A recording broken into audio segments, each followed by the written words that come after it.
Someone were to murder Alex or murder me, they already murdered themselves in that action. They already bestowed the punishment upon themselves. We are simply completing the task. When you take another person's life, you already took your own life. I have concerns over things like the death penalty. It's one of the 10 Commandments. You said no murder. So is it somehow justified because they're such a horrible criminal, or are they eliminating or changing the trajectory of God's plan for what it was supposed to be because they murdered somebody and they didn't go when God was ready for them? Great question. So I get this question a lot. So it does say do not murder. It does not say do not kill. So those are two different Hebrew words, right? So to murder is a completely different thing than to kill. For example, you're allowed to kill in self-defense.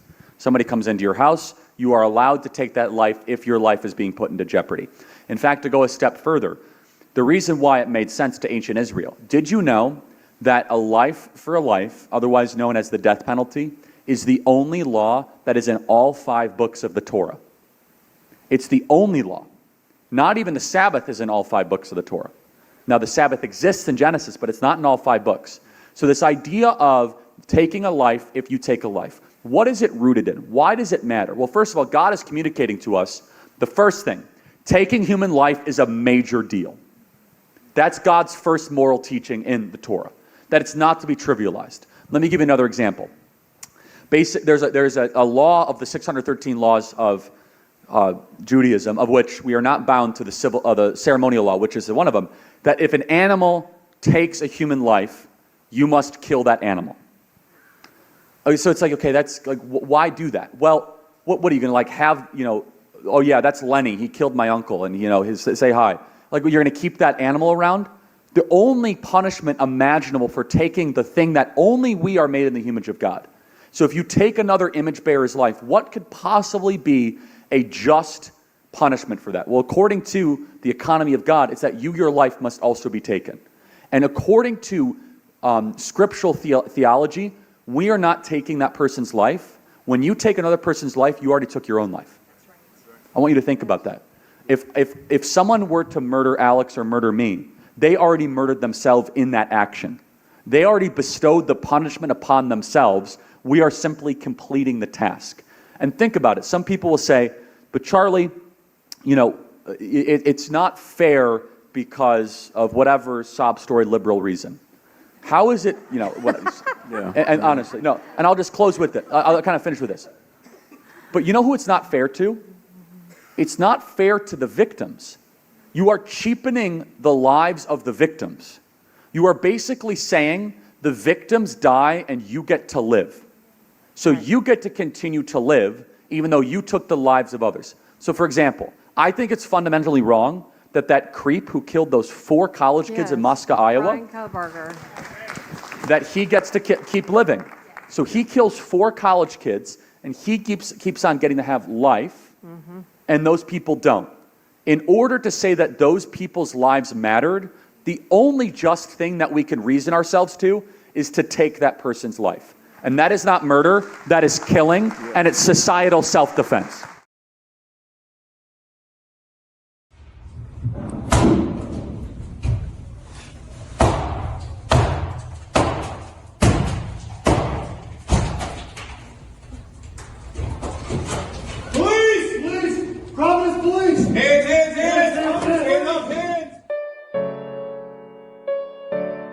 So I was there on Wednesday when Charlie Kirk was assassinated. I had taken my son to come and watch him because I thought that it would be important for him to see civil discourse. And Charlie said something about gangs and pop. And it was shocking. People were turning around. It was kind of like, did we just hear a firecracker? And somebody said, Charlie's been shot. Everybody get down. But what people didn't see is that everybody got down on the ground.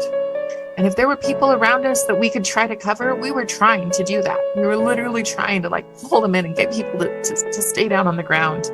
And I remember thinking very, very clearly, it's going to be the back of my head or it'll be my back. And I hope it's fast. But even if it's not, it's okay. It's okay because I've been doing the work I'm supposed to be doing.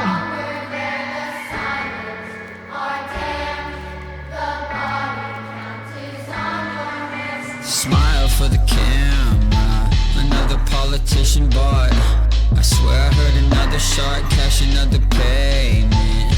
Red all on the canvas, there's murder on the campus. Another press conference, nothing gets accomplished. The suit isn't an accomplice, money is the motive.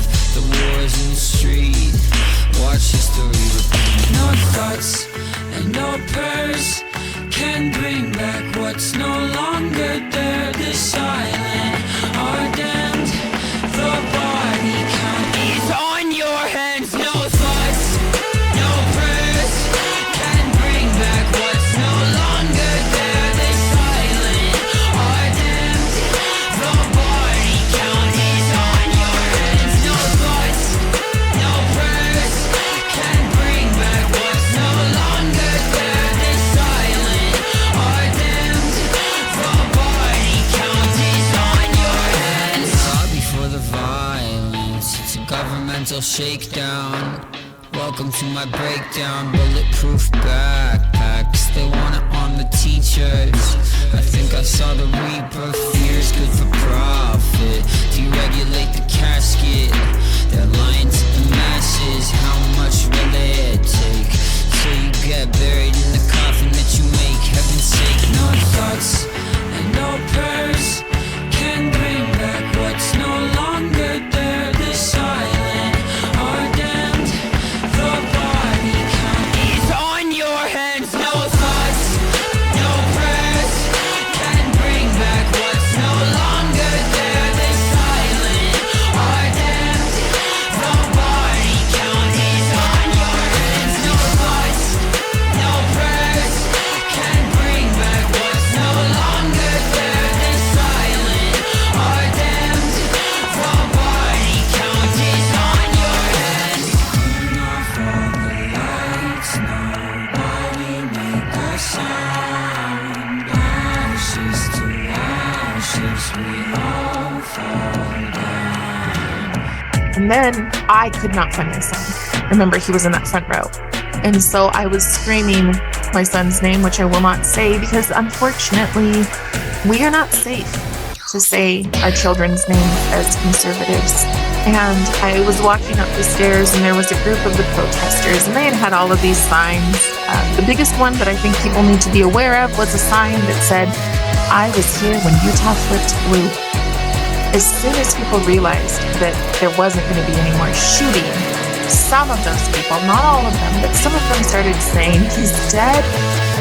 Wow, I'm glad. He deserved it." As I walked up the stairs, I was saying, "Yeah, so much for your kind and inclusive, right? You're inclusive, everybody belongs, all that belonging." So I walk over to them and I said, "You know what? This is what happens when you're taught to divide, when you're taught to other, when you're taught to believe that people who disagree with you don't deserve to exist. This is what happens." Need thee every hour, most gracious Lord. No tender voice like thine can peace afford. I need thee, oh, I need thee. Every hour I need thee. Oh, bless me now, my Savior. I